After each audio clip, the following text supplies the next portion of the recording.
We had a death in the family today. The family pet, the hamster. Now I know what you're thinking, hamsters always die. And this is true. But for a 6-year-old, this is a very traumatic experience. And I struggled with how best to deal with it. And I chose to let her discover the hamster herself. Now, being that this was her pet, she had not been a particularly good custodian of an animal, and that's part of the reason why we have pets, is to learn about life and taking care of other creatures. And we could have scooped it up and hid it away and told her it ran away or made up some story. But I decided to leave the hamster there and let her discover it. And much to her horror, she found it today and was, of course, very upset by it. And my wife thought I was a horrible person for setting her up for that experience. But I think she understood somewhat since she didn't scoop it up herself. And death is a very difficult thing for a 6-year-old. And this is something she has been bringing up for a while now. Very concerned about our deaths, her parents' deaths, and the deaths of herself and her friends, and what happens to you when you die. And we've had fish that have died, but this was the first real connected animal that she had to deal with a loss. And she was very upset by it, not surprisingly.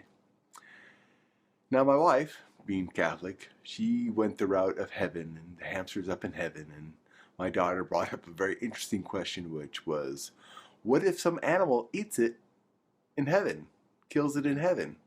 Which I thought was kind of funny, because I was like, well, then it goes to the secondary heaven.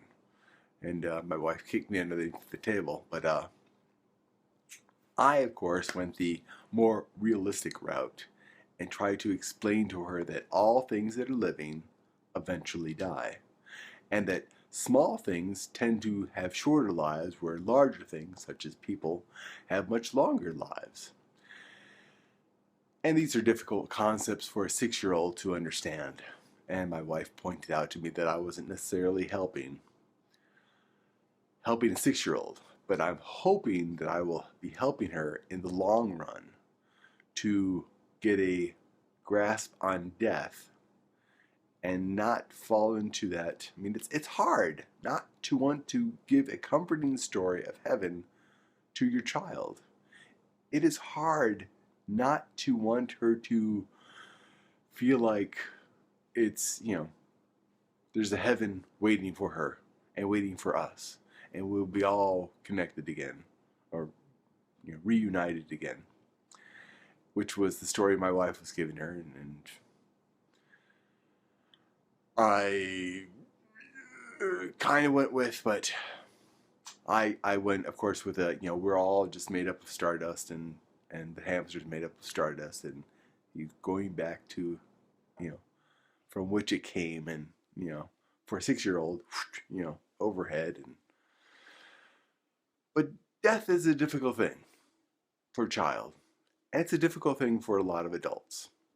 And we come up with the idea of heaven to comfort people, to tell them it's okay, they've gone on to a better place, they'll be waiting for you when you die.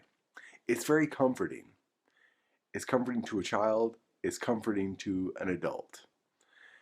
And that's why we have the story of heaven, to give comfort. That doesn't mean heaven is real.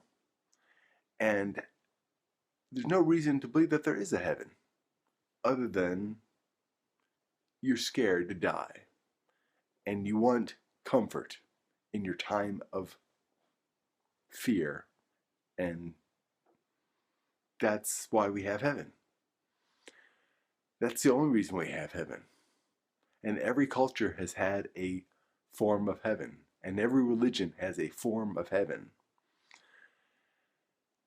Heaven is a warm blanket that we give to people who are scared. So I'm not afraid of when we die. I'm a realist. I understand where I came from. I understand where I'm going. I don't need heaven. Do you? Anyways, I'm Tom, your friendly neighborhood atheist, and death is hard. Heaven's a cop-out.